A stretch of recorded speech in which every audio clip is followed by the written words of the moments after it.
for building additions and adaptive reuse. I can hardly say that without taking a breath. Professor Farrow comes to us from Harvard, from the University of Illinois at Chicago. He has taught at several places, North Dakota State University, the University of Detroit, Kansas State, and Clemson. I actually think it's remarkable that you lasted so long in North Dakota with the weather they have there. So add that to his credit. He is now working on a green restoration of Affleck House, and we'll tell you a little bit about that, I think. Aren't you in your Sure, at the back. lecture? Sure. Okay. I also have for you some sign-in sheets if you're a student, if you're a guest, and then also before you leave, if you would get an evaluation sheet and fill that out. I think our time is a little abbreviated today, but have you got time for a few questions at the end? Oh, definitely, sure. Okay. Okay, thanks. Okay. It's all yours. Right, thank you for coming. I hope this is going to be a productive and informative session this afternoon. What I'd like to talk a little bit about are issues related to adaptive reuse and renovation with respect to sustainability. And so just to kind of go over a few things here, we'll be taking a look at some of the issues of resource conservation with respect to adaptive reuse and renovation projects. We'll be looking at some of the approaches that can help lead to sustainability. So basically, as we go through some of the key points today, of course, now you don't work. I'm sorry, I have to show you this is the AIA Continuing Education. That's my first slide. And we'll go over sort of the key points to the learning objectives here in a minute.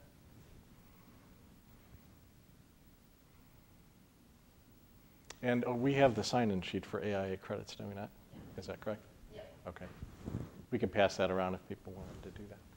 These are some of the main key points for today that I'd like to talk about. Awareness of the scope of the issues and central benefits and liabilities of adaptive reuse. The ability to become acquainted with how environmental benefits are measured and reuse candidate buildings are evaluated. To identify some case examples of green preservation and adaptive reuse. Awareness of some of the economic and public policy issues and trends in real estate development that might be affecting these types of projects in the future. And the ability to observe reuse strategies and educational examples from studio classes. I'll just show you a couple of projects that we've done here with students at Lawrence Tech that dealt with adaptive reuse and restoration. And also to identify some research topics for future study. So if occasionally we have people from the ASHRAE organization here. If you're someone who wants to know where the research is headed in this area, there's a little laundry list of some of the topics there. At the back end of the lecture, you'll also see some web links to computer software. If you're interested in learning about some of these applications, life cycle analysis, and how you measure sustainability, there are some software links available to you online. First, we'll take a look at number one. What are some of the issues that are impacting sustainable issues regarding adaptive reuse? Well, they're sort of grouped here into sort of four basic categories: the economic factors, social issues, environmental impacts, and technical issues. And then later, we'll take a look at the sort of processes for evaluating the sustainable qualities or characteristics of adaptive reuse projects. And these largely today use the life cycle assessment processes, where we look at materials from the standpoint of resource, material extraction, manufacturing, to the transportation to a project site, energy involved in the product installation, and also what happens with energy consumed throughout the use of the project by the owners or the occupants. What happens next to the product as as the building would go through the end of its life cycle, begin to be demolished and has to be removed, what happens with those building materials. And then what happens, of course, post the occupancy, post demolition. Is there waste recovery, for example, exhibited in some of these products? The source here is identified on the lower right-hand side. These are a summary of some of the pros and con issues regarding adaptive reuse, and I'll just go through a few of them with you. I won't go through all of them with you today. Reasons for adaptive reuse. Of course, existing buildings represent social and cultural capital. There is something to be said for preserving the heritage of a community or the heritage of a place, as well as identifying it and knowing it, so to speak. I think if you went to Doug Farr earlier, he talked about the importance of understanding placemaking as part of architecture and environmental design. Adaptive reuse enables revitalization of neighborhoods and controls urban sprawl. I think it's clearly a very sustainable outcome. The ability that we can occupy brown fields or gray fields and not have to build into green fields. It's considered to be an essential component of sustainable development today. Character to a place by preserving them rather than to have a place that's completely built new, so to speak. They can be established, help reinforce national identity. And also you can save buildings for future generations so that they can be able to enjoy them and appreciate them. Arguments against, new building design is often seen as creative, whereas adaptive reuse is not. I think that still lingers a lot today within the field and the profession. Some building stock is simply too ugly. I think there are some cases where we think some buildings maybe perhaps should not be preserved. Some of the social goals may not be able to be realized in practice as they go through the reuse process. And also standards required of new buildings cannot necessarily be achieved with older buildings, and that's probably more of a technical issue. We'll talk about that a little bit later today. But sometimes it's difficult to bring not just energy conservation standards of old buildings up to new standards, but also its conditions such as handicapped access and issues of that sort. Reasons for adaptive reuse, this is one of the big ones, and this will be what I'll be focusing on a little bit later. It's predominantly the lower material usage in the project and the lower overall embodied energy that gets consumed by the building as a result of reusing those materials. To date, there don't seem to be very many arguments against adaptive reuse, at least from what I found and from this author's source. Economic, pro is cheaper than demolition and rebuilding, and there's some yeses and nos to that, and I'll explain the yeses and nos to that later. And of course, you can see the downside is that, yes, it can be more expensive to reuse, adapt these buildings. Additional costs associated with heritage buildings were offset by the savings associated with adaptation of existing stock. So basically, you can balance out these additional costs with some savings by preservation at times. And that there are hidden costs such as loss of tenants' goodwill, loss of amenity that are not factored into adaptive use projects.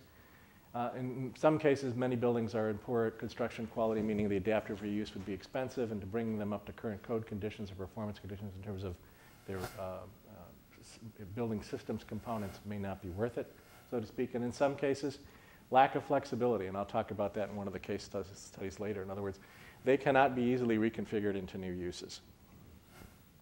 Technological change means that buildings can become obsolete in short space or time. So we do need to update them because we have systems that are in place that are obsolete. They really cannot perform the way we expect new technological systems to perform. Functional or utility of the space in terms of physical layout. Sometimes these are not able to service the new uses once again. Sometimes we've got issues with regard to services like telecommunications or data communications. Things are obsolete inside the existing building. They need to be updated. And of course, some of the arguments against is that most building systems, mechanical, electrical, and enclosure, rarely meet building code and resource conservation code standards. And again, the implication of this tends to be economic. There's costs embedded in having to bring them up to current performance requirements. All right, how do we measure the sustainable outcomes of renovation and adaptive reuse? Well, most recently, I think it was in this past year, 2011, the National Trust for Historic Preservation published a report on the environmental benefits of adaptive reuse. It's called The Greenest Building, Quantifying the Environmental Value of Building Reuse. The interesting thing about this is that this mirrors a publication that they produced in 1979. It's kind of hard to find, but you can find it. There's a link to it at the back of this. But basically, in 1979, they basically identified this idea that it's through life cycle analysis and assessing and understanding the embodied energy inherent in building materials that was one of the best ways to make the case for adaptive reuse. And now, today, they're doing that much stronger with some of the new software applications and the analysis that they're doing in this report. So what are some of the summaries of this? The study is based on 14 real buildings, and the life cycle analysis reflects the particular inputs from those buildings. There's still an environmental advantage associated with using a warehouse and converting it. The warehouse to residence example as one of the building types was one that does not seem to lead to a lot of environmental benefits in terms of material conservation. The primary reason for that is as you convert a building that was largely empty without partitions or without building systems inside of it to one that now requires a lot of spatial subdivisions, for example, walls and enclosures, and a lot of new services, you're not really saving that much. In other words, you're still putting a lot of new materials and new systems into the building. In terms of their results as well, the fewer building materials used in a rehab project, the less environmental impacts that there will be, and that, of course, makes sense. Results in some of their key findings of this building. The results of the LCA evaluation reflect the relative environmental value of building reuse and renovation as compared to demolition.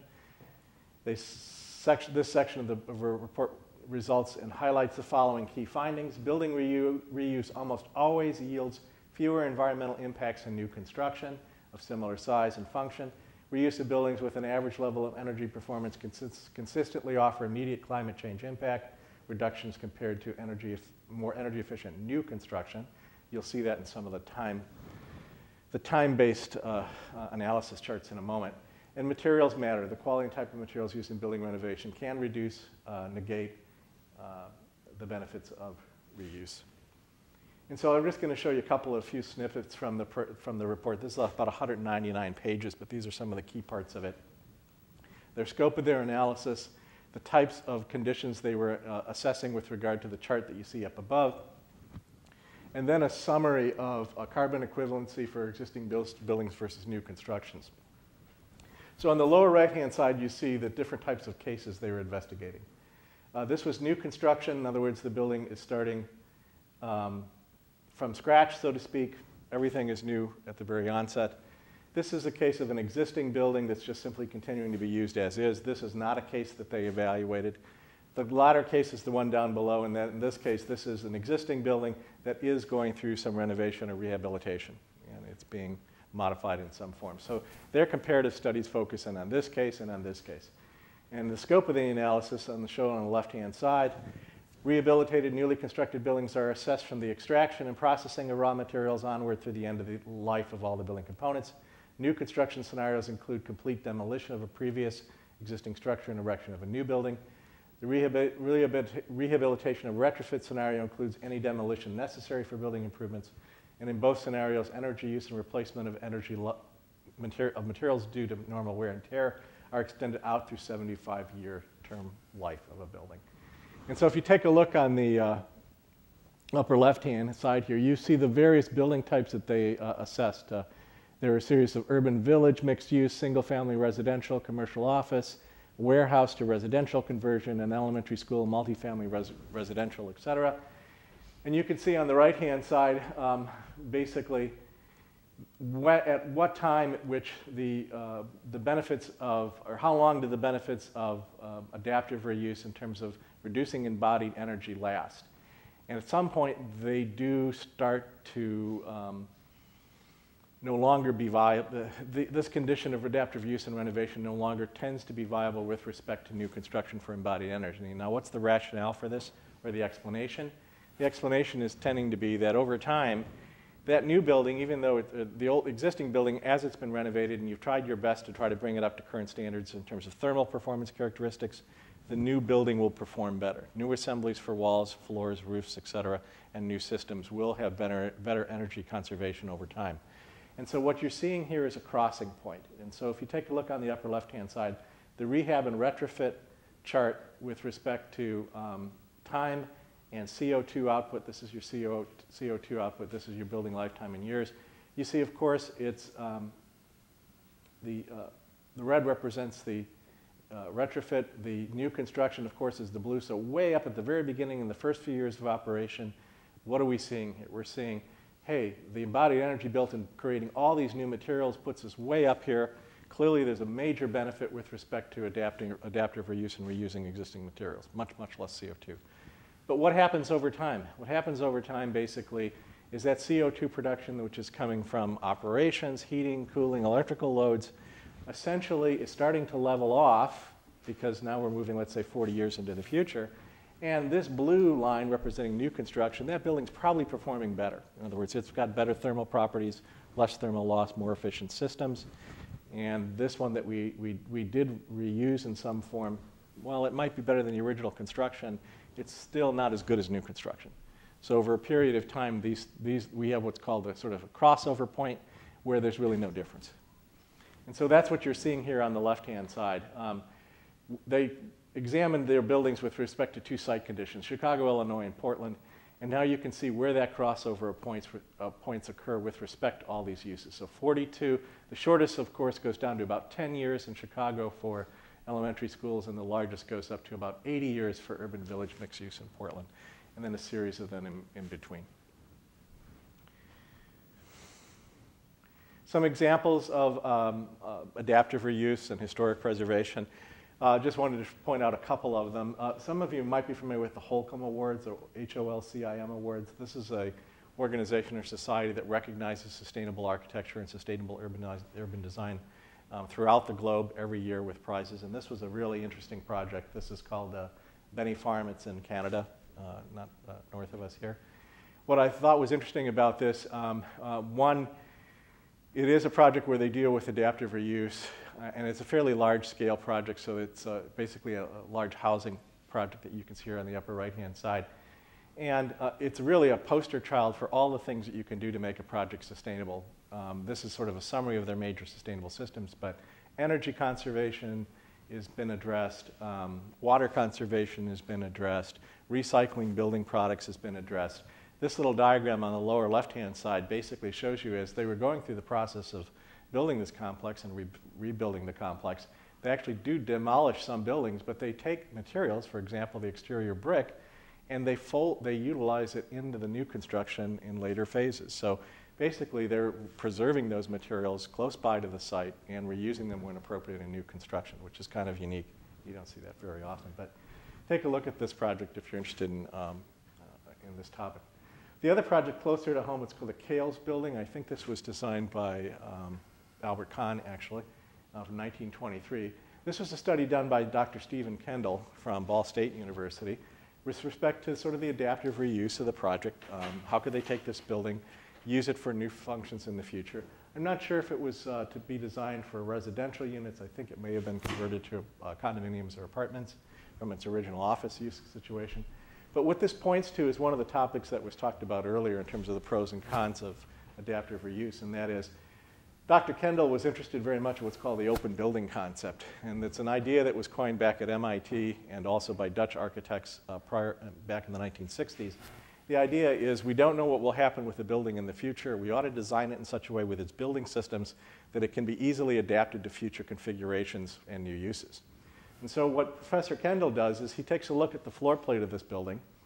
He then decides where he's going to introduce new vertical services, plumbing, electrical, HVAC service cores. Those are the little dots that you see here.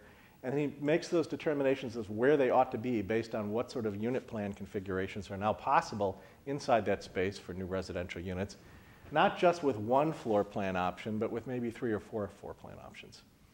In other words, can this space lend itself to a variety of configurations of apartments or condominiums with the new service locations that have been identified? So they're looking at this idea of flexibility and examination of different types of use. Economic constraints on reconstruction. I'll just summarize a few of the key points that are up here. The World Economic Forum issued a report stating 50% of today's existing building stock will still be in use by 2050, and that the available energy savings within this building stock are to be about 20 to 40%. Every year, unfortunately, about 1 billion square feet of buildings are demolished and replaced with new construction in the U.S. The Brookings Institute projects that some 82 billion square feet of existing space will be demolished and replaced between 2005 and 2030. Roughly 1/4 of today's existing building stock represents that value. There are other findings that the report cited. US-based economic consultant Pike Research projected that energy efficiency retrofits of commercial buildings could save about $41.1 billion a year in energy costs. McKinsey and Company has put a figure of 600,000 to 900,000 green jobs that could be created through this sort of retrofit and reuse projects. And the Rockefeller Foundation in March of 2012 and Deutsche Bank projected that scaling building energy efficiency retrofits in the U.S. could open up 279 billion investment opportunities, with 72 billion coming from commercial real estate and 25 from institutional. And the total potential energy savings over 10 years would amount to $1 trillion. These forecasts do seem to posit a strong case for economic viability reconstruction, But in some cases, based on experience in the United Kingdom, a good guess is that less than 1% of buildings in the US are retrofitted every year. And the data is down below. In terms of what firms are doing and how are firms, in terms of their project profiles, changing, this was an interesting note. And this is from a report, I believe it's in 2000, early in 2012. With respect to the 300 or so largest architecture and engineering firms in the US, they report that they were doing about 10 to 20% of their revenues in projects from reconstruction. Now, in this past year amount, that's indicating that their revenues are rising to 30 to 40%. Again, green construction, the economic impacts. You can see some of the economic impacts here. Generating dollars to the gross domestic product, supporting new jobs, proceeds in labor earnings, et cetera. Generate $1 billion in GDP, supporting over 7.9 million jobs, and 3.98 billion in labor earnings. What are some of the issues with costs and building code compliance for adaptive reuse and renovation? There's sort of one interesting characteristic that I observed here. It's called the 25 to 50% rule. Basically what this means is that it's a linking between the cost of renovation relative to the cost of new construction and whether or not you have to comply with new building codes. And basically this can be a detractor in the sense that if you have to start adding, if the cost of renovation starts to go up and goes up and it's at some point becoming at some level, coming close to where you need to, where it would be equal to the cost of building a new building, then all of a sudden the code requirements will say, now you have to build it up to meet the new standards. So the problem with that is, let's suppose you're looking at some of the costs you're going to be associated with greening the building, if you will. You're going to be adding some cost to that. I know people will say that it's only 1 or 2% or something like this to be LEED, but you are adding some cost to it. So as you add cost to make the building more energy efficient, you can also be crossing this sort of tipping point and begin to move away from economic viability. Now, fortunately, there have been some changes to code revisions and other sort of economic incentives that have started to move a little bit more generously away from having to expend some of these higher resource expenditures for renovation. One of these is referred to as the National Applicable Recommended Rehabilitation Provisions from 1997, which started to float basically a little bit more broader categorization of what is meant by adaptive reuse and restoration projects, give a little bit more latitude to building owners to help bring some of the costs down and the code compliance issues down and their respective costs. If you're someone who's interested in municipal and public sector work in the zoning and public incentives to create adaptive reuse and restoration, these are just highlights from a project in Seattle, Washington that was done. And they identified some of the key attributes here that you can see on the upper left-hand side, or on this slide, that helped to make this project affordable and economical and led to supporting the restoration efforts. Provisions for sustainable rehab hardship, the full access requirements that we talked about in terms of handicapped accessibility have to be satisfied only in the case of substantial rehab, defined as rehab exceeding 60% of the property's appraised value, not the lower assessed value. In other words, if rehab amounts to less than 60% of the property's appraised value, the rehab project would be exempt from the fully accessible ADA requirements. Path of travel. The path of travel has to be made accessible only if the cost of doing that does not exceed 20% of the cost of construction over the next 36 months. Historic properties. They provided flexibility meeting access requirements, and it's encouraged in the case of historic properties. Special tax valuations for historic properties were considered. Seattle offers additional special incentives for downtown landmarks. Transfer of development rights. This encourages the preservation of landmarks. It allows property owners to sell unused FAR, that's floor area ratio, to other landowners because it has economic value to help stimulate the support of the restoration. Downtown residential zones. Seattle landmarks in the buildings in a downtown residential zone are exempted from any restriction on commercial density as long as the building is restored. Demolition disincentive. Development on a site that results in destruction of the designated Seattle landmark is not allowed to acquire additional development rights and any floor area bonuses. And there are more than this, of course. I won't dwell on this very much. If you were probably someone from ASHRAE, you might find this more interesting. But in 2006, the Workshop on Historic Preservation and Energy Efficiency held in Washington, D.C., this working group, this focus group, got together and decided where they thought some of the new research agenda items needed to be put forth in the future to help promote responsible rehab and adaptive reuse. Most of this basically is dealing with addressing conditions that in the current codes and the current measurement standards that exist are more towards new buildings but not towards adaptive reuse or reconstruction. And so they were trying to say we really need to develop benchmarks and new methodologies and processes that allow us to evaluate existing construction, because most of what we have basically is geared towards new construction.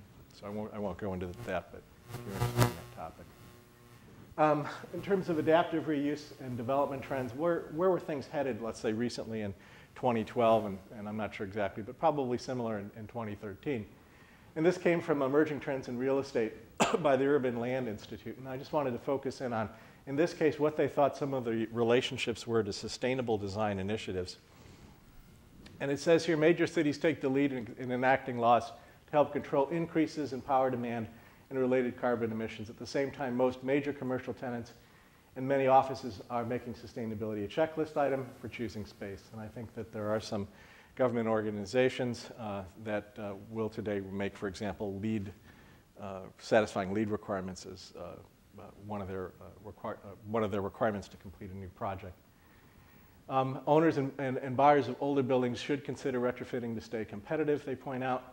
And there's some elements here that I think you heard a little bit about, or attributes you heard a little bit about with respect to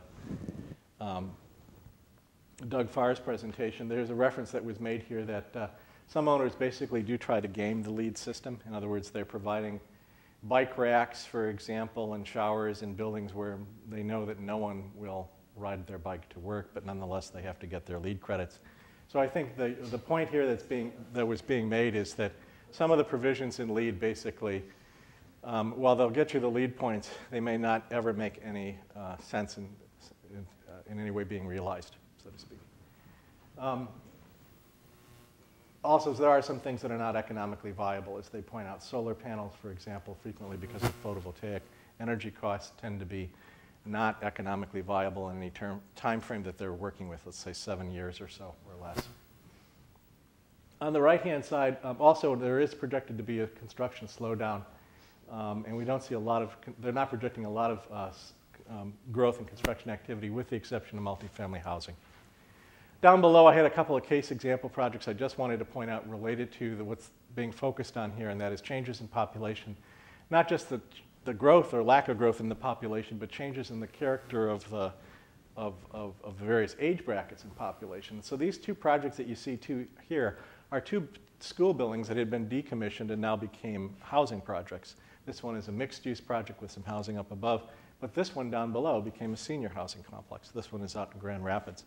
And so the point I'm making here is that here you've got the opportunity to recognize that school-age population in the United States is coming down, but the seniors and elderly population is going up. So in this case, you're basically taking one building that had served one segment of the population, now is no longer used, but now could be better suited to serve the growing population.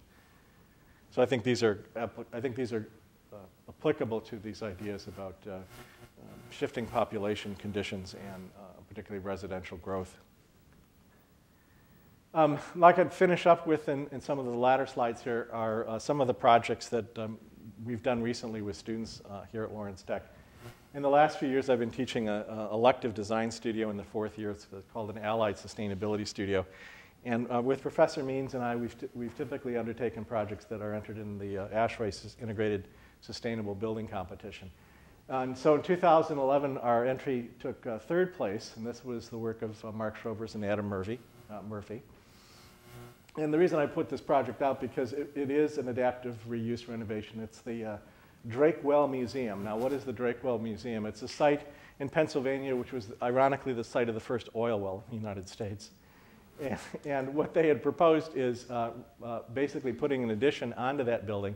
The existing building is about 18,000 square feet. It was to grow to about 23,000 square feet with the addition. And you're looking at a couple of the photographs here of the front of the building, and I'm just going to point it out for a moment here. What one of our strategies was basically was to respect the existing nature of the building in terms of its industrial character and its form and shape. And we basically said that if we can, we'd like to put all of our new space on the inside rather than to have to put new additions on the outside.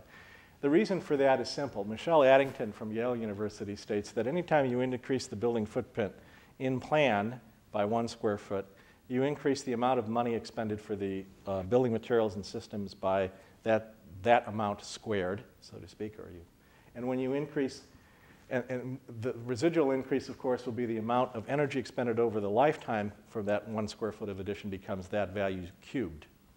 And so the point that's being made here is if you can work within the existing building shell to provide new space, it's better than pushing outward.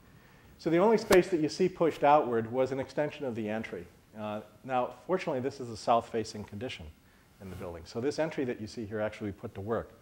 It does have photovoltaic cells across the top, panels across the top. It's got photovoltaic film in the glass. And these black bands that you see here are what are called a PVT system. That means photovoltaic energy plus hot air is generated and pushed back in the building. It respects somewhat the character of the existing building. Do you see the large glass opening at the entry? And basically, our new addition respects that, and it fits within that existing opening. And it draws from other industrial traditions. We studied the work of Walter Gropius and Peter Behrens, looked at some of their industrial projects, in particular the Vegas shoe factory. If you're familiar with it, you might recognize some of the characteristics of the new entry addition there. On the interior, as I said, basically we looked at expanding the existing conditions inside.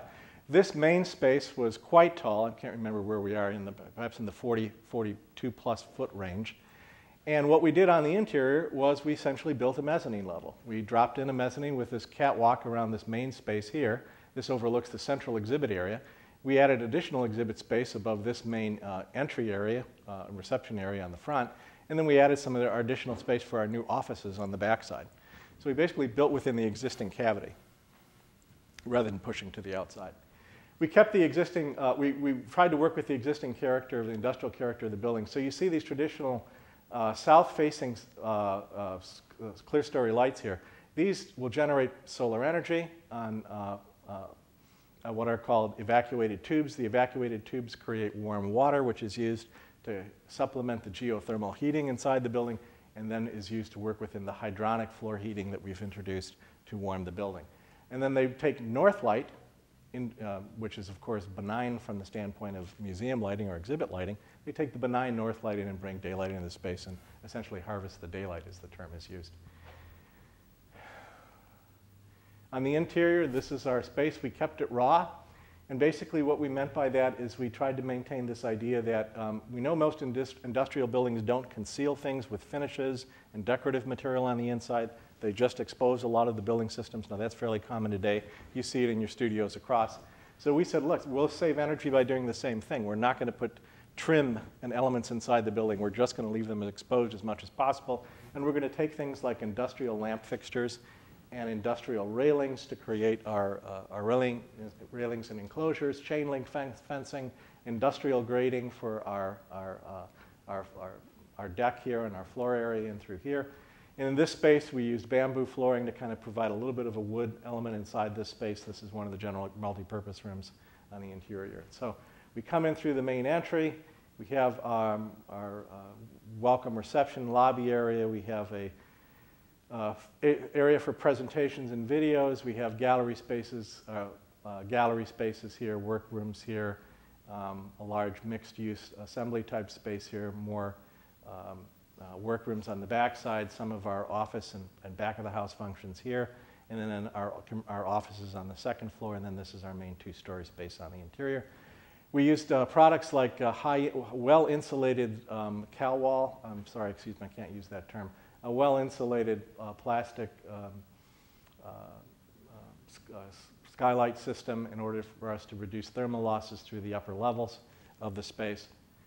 And then one of the things we did at the end of the day is we said, well, you know, we made every effort to reuse as much of the existing building shell as we can and to reuse as many walls and surfaces as we can rather than to provide new materials inside. So what does it really mean?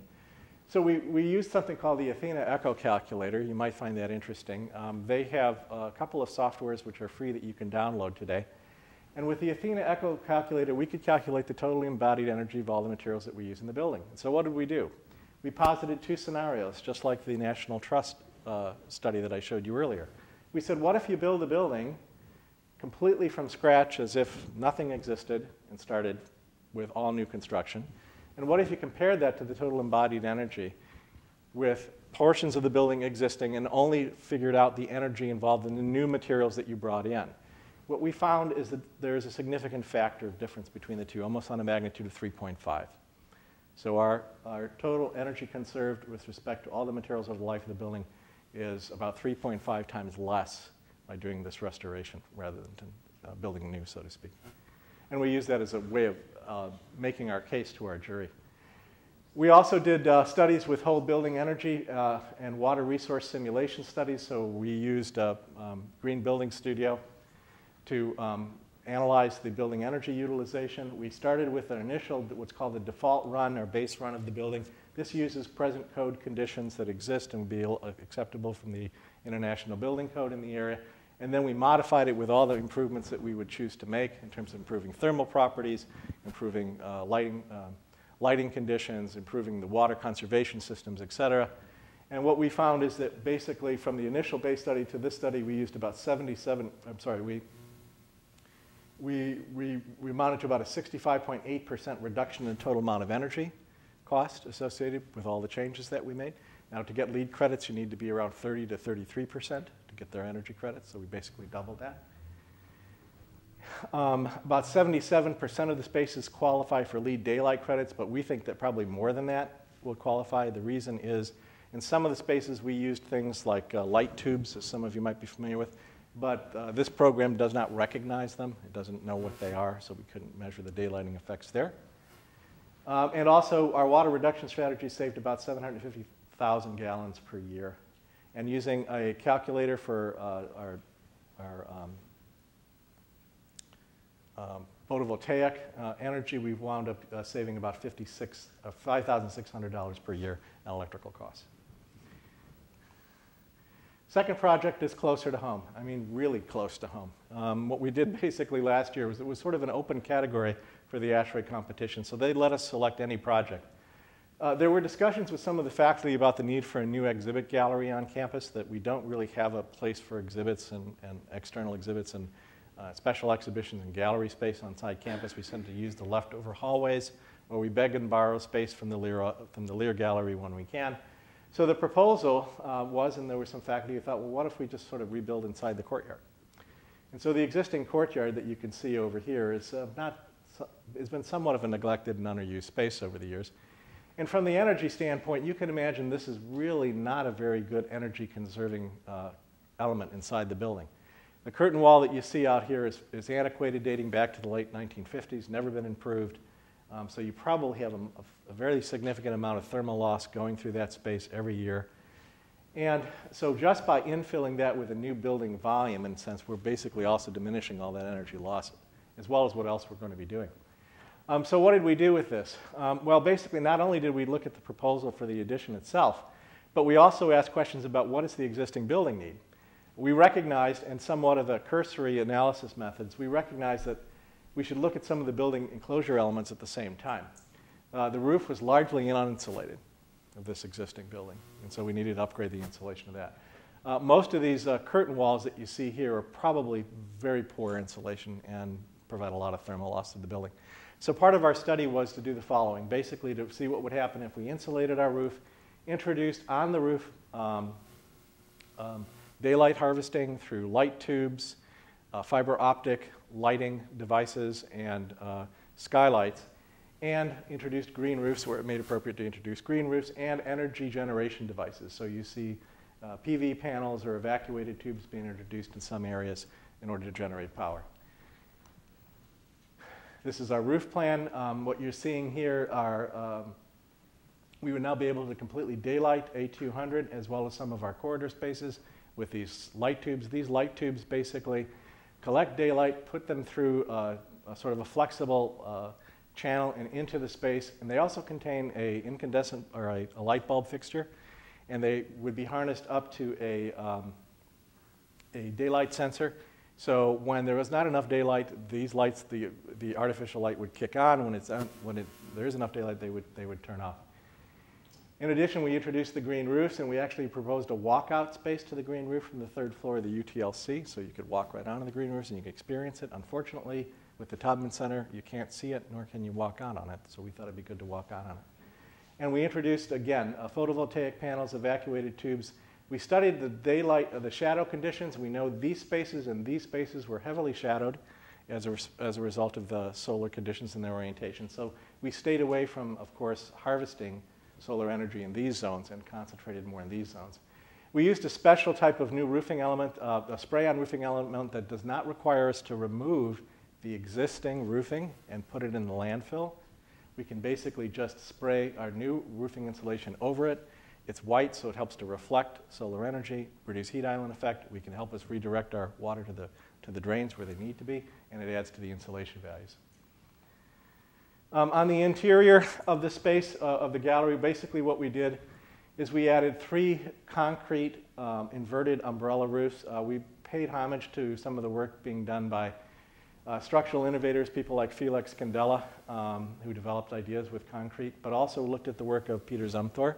Peter Zumthor in his Bregenz Museum in the 1990s in Switzerland basically captured this idea of using thermal mass for heating and cooling inside a museum. And basically what they do is they run through the floors and through the walls electrical hydronic tubing for heated and cooled water to help condition the space. Very low energy requirements associated with that. So we propose basically using that concrete for the same purpose. We won't be running tubing through these areas, but we'd be running it through the floor and through the surrounding walls.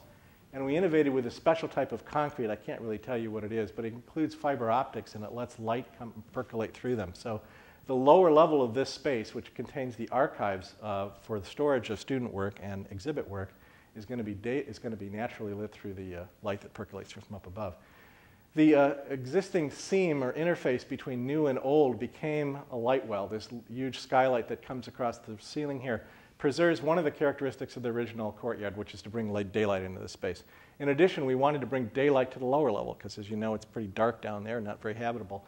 So we opened it up with this curving element. The curving element actually is borrowed somewhat from the back wall of the A200 space, that curve that you see there on the back side. And it provides a curvilinear element in a building which is largely rectilinear, which then starts to denote it as being a new element in the addition.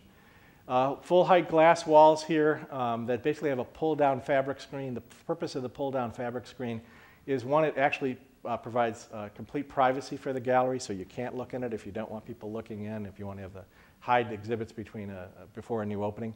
Also will stop excessive solar radiation, glare, and direct sunlight from moving into the space. And at night, when the screens are pulled down both front and back, it's a projection surface. So if you have digital exhibits or student projects you want to show, you can use it as a projector. We recharacterized some of the spaces at the front end. We don't have handicap access in this area of the building, so we put in a new elevator. We don't have bathrooms on the first floor when you come out of A200, so we put in restrooms at that spot. We put a new advanced digital classroom here where we can support the high-tech things like smart boards and advanced digital presentation techniques. We then introduced a small conference room on this side, and then we moved the admin functions, which are kind of buried in the bowels of the building. We moved them back up front here, and we have the dean's area on this side and admin offices on this side. So when you walk in this new main door, you're within about, a fairly short distance to finding the main admin offices. Thank you. View of the lower level. Lower level, we put in some much needed office space for student organizations and adjunct faculty. Much needed archive storage space on the lower level. We bring in the daylight to the lower level to make that more habitable or occupiable, so to speak. And the student lounge that we lost, we brought back. Since we're close to the vending areas here, we'd like to bring back some of that surplus space as a student lounge. Over here, we also recognize we have way too many stalls in the men's bathroom, and we didn't have showers, and we can get our lead credits for putting showers in. And we know that staff and students here do possibly bike and walk here, so we've got showers added to both men's and women's area. And we introduced a gray water cistern here because we have an empty equipment pad in the mechanical room. And so any excess water from the showers now, as well as rainwater from the roof, we can harvest and use that for toilet flushing. I won't go through everything here. This is a reflected ceiling plan. This shows some of the fiber optic lighting that we introduced at the lower level, these thinner light tubes that are introduced here at the main level.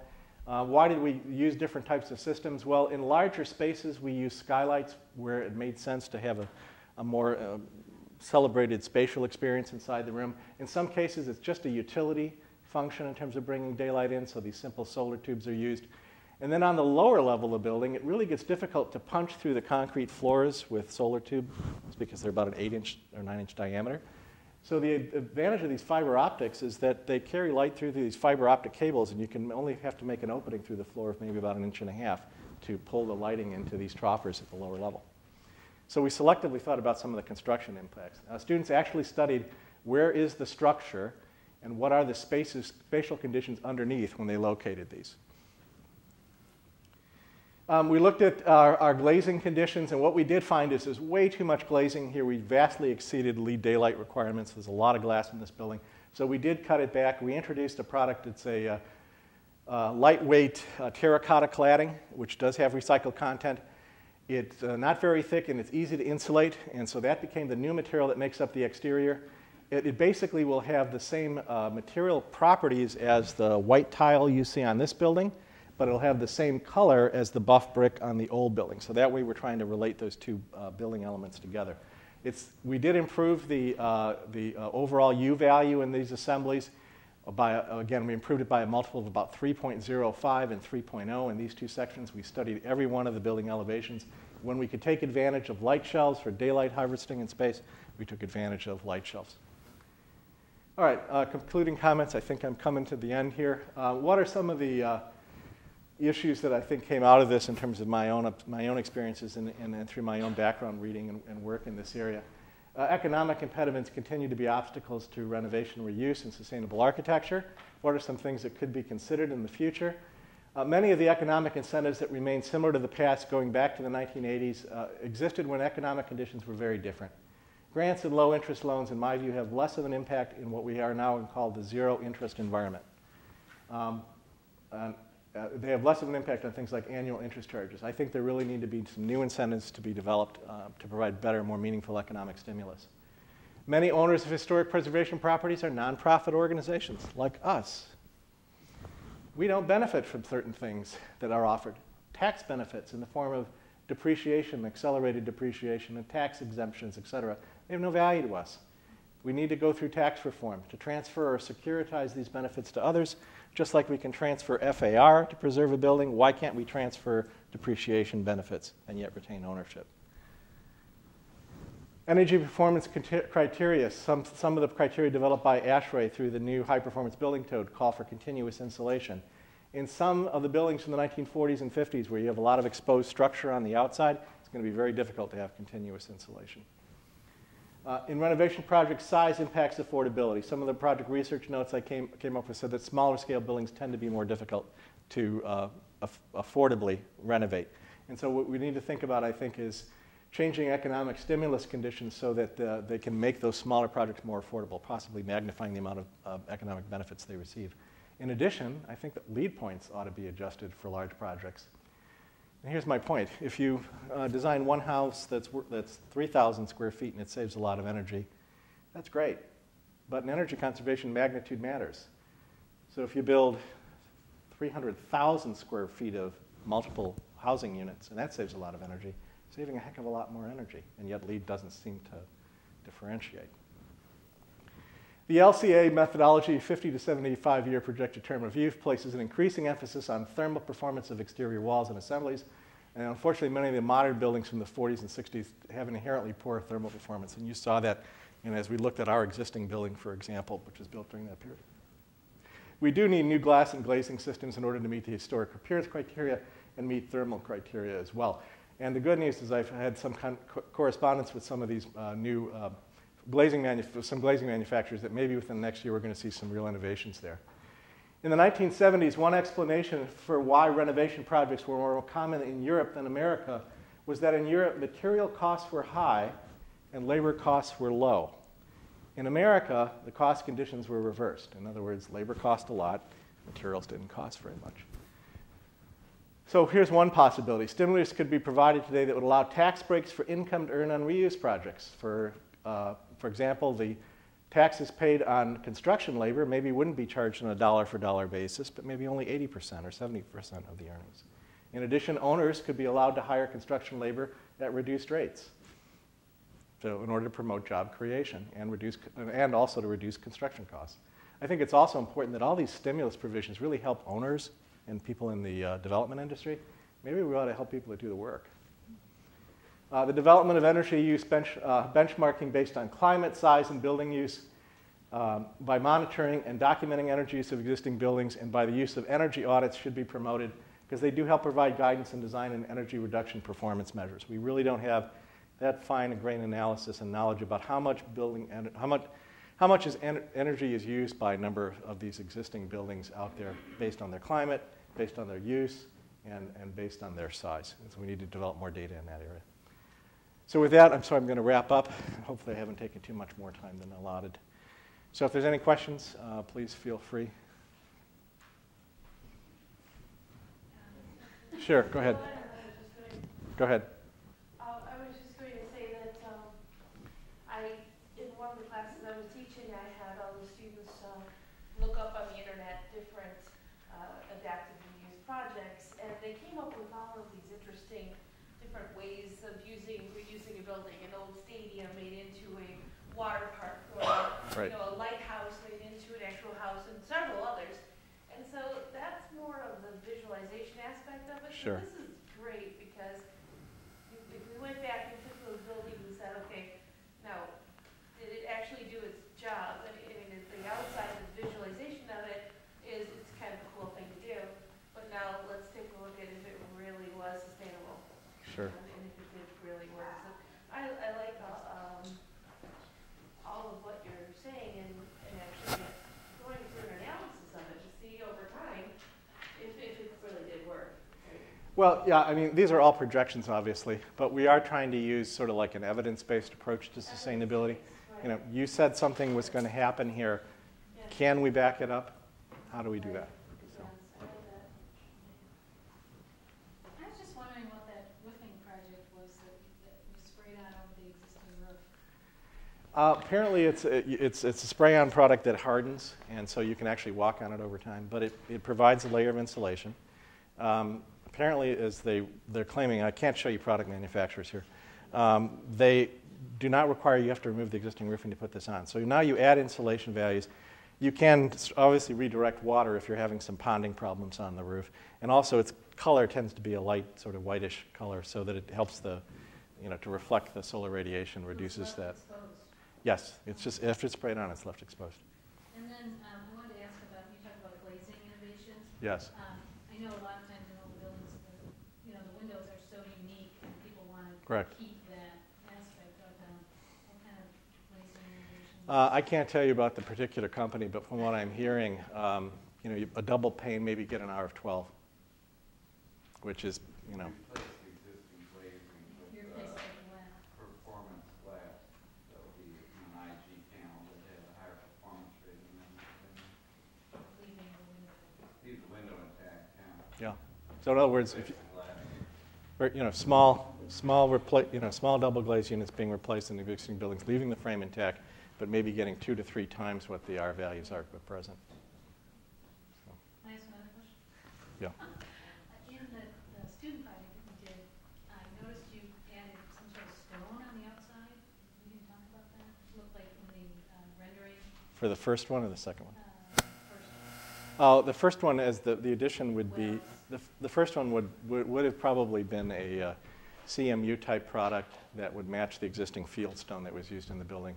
Oh, I didn't know you were matching something. We were basically, we basically said we want people to know that it's a new product, that it's a new material, because for us, philosophically, it's important to know what exists and what's new. There should be some clues to the differentiation there.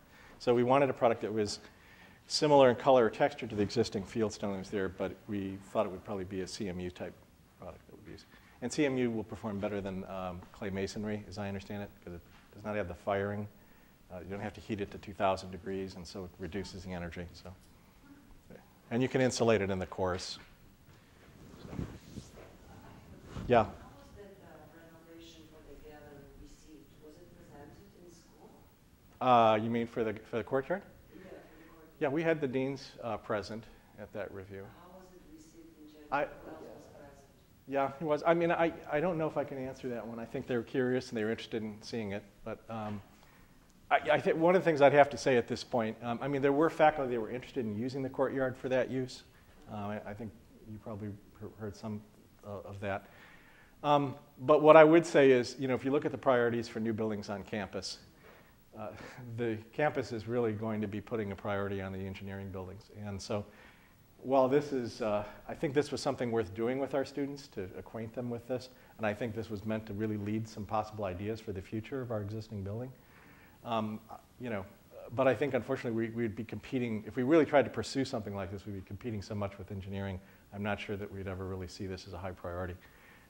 Schools like I think Oakland University a couple years ago got grants, $2 or $3 million to introduce geothermal energy in some of their existing, I think, their existing nursing school building.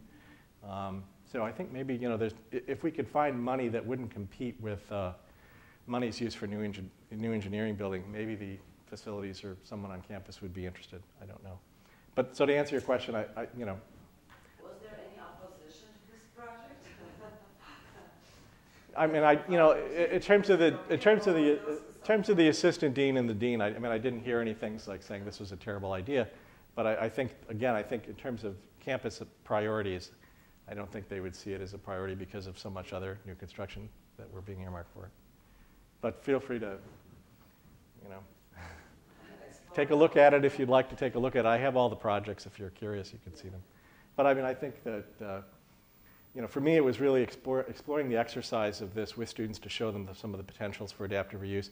The other thing I would say as a faculty member is that I had what I think was probably the best understanding of site and physical conditions with this project that I ever had, because they could always go to the site in the immediate condition and look at it, whereas, you know, with other things that are more abstract, you can't. So. But you know, the colors of those trees right now in the courtyard are pretty awesome on a sunny day. Did you notice that? You'd have to compete with Mother Nature. By the way, I have a sign-up sheet for students and then also for AIA credit right here. You would fill those out before you leave, and they'll give you your evaluation sheets. Anything else we can do for you? Thank you. Thank you.